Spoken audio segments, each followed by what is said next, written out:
and welcome to another episode of TTS Today.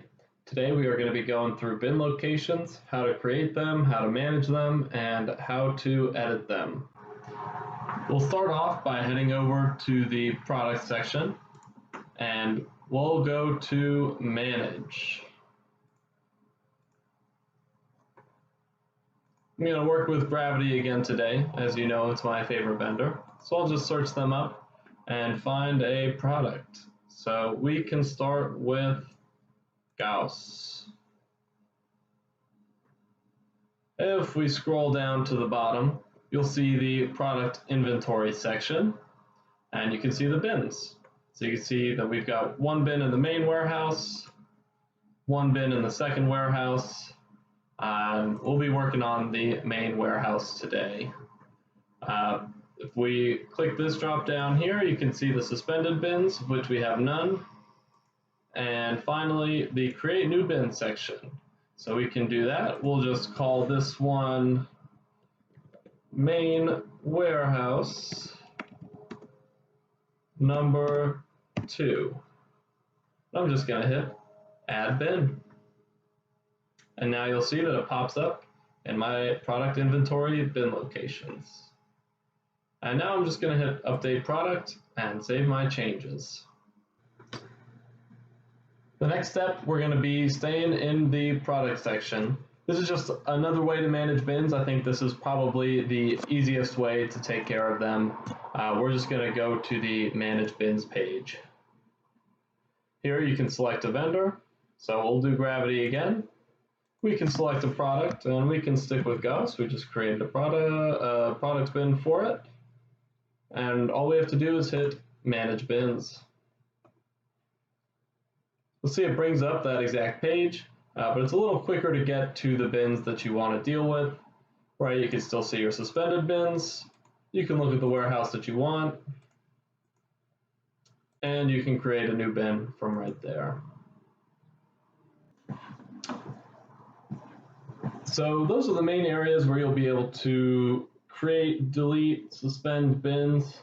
There's another area in which you can create them, and that's going to be on the inventory receipt page. So if we head over there now, we can take a look. So once again, if we select Gravity Industries, the main warehouse, I'll just enter in a bogus transaction number, and we can pretend that we are receiving today. At this point, you'll just add an item. So let's just keep going with the same one. So you see these two bins pop up for the warehouse we selected. And you'll notice that right here, there's a blue text that says create new bin for Gauss. And we can enter that in. We'll just call this inventory receipt bin.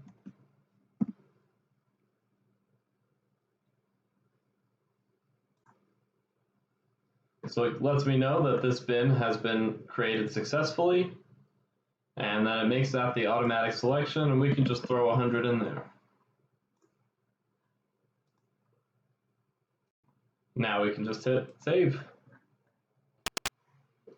And if we head back to the manage bins page, and we select Gravity and Gauss,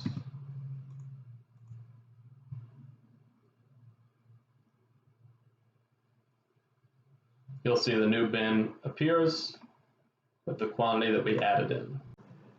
So that's pretty much it as far as managing your bins is going to go. There are a couple other things that we should talk about before I close this podcast out. So that's going to be how it shows up on the paperwork. If we head over to the vendor manage page, we can actually take a look at the Gravity Industries settings, and you'll see that the warehouse copy sort order is selected to bin location. So the default's going to go the order that the parts were entered. By product number will be by product number, and bin location will be by bin location regardless of the part number. And I have my release sort order set to product number.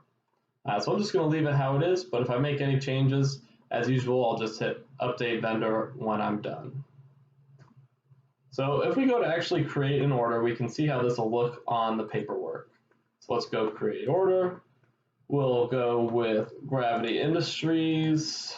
We'll select a customer, enter in a PO address, number. Whoops. Clearly I don't enter too many orders on a daily basis. Otherwise I wouldn't be screwing up number and address. I'll just select the shipper. We'll do best way and freight term F equals MA or Newton's second law.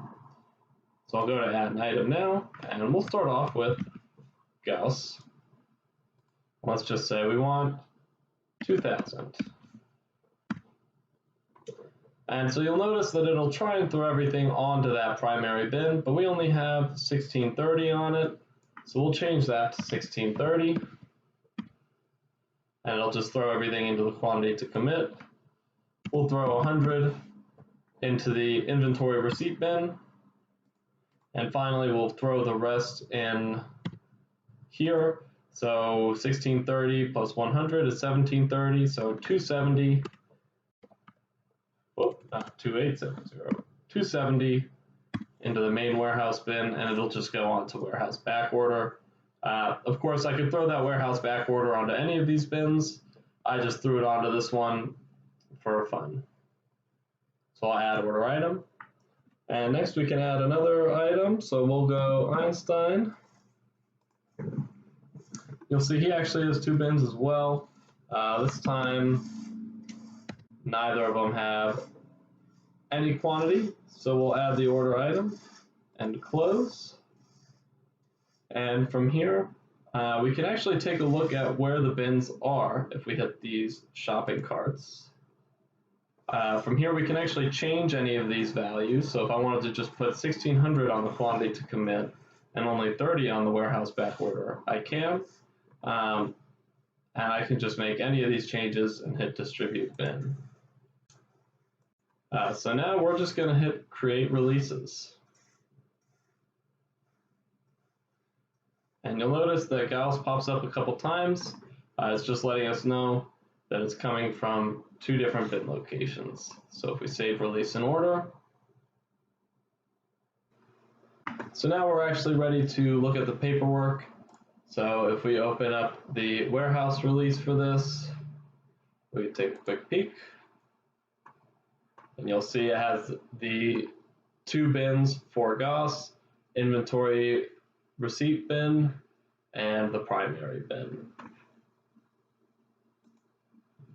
So that's it for the bin locations. As usual, if you guys have any questions or anything you'd like us to go over in a future podcast, please let us know. You can reach us at asktts@tradetechsolutions.com. That's it, and I'll see you next time.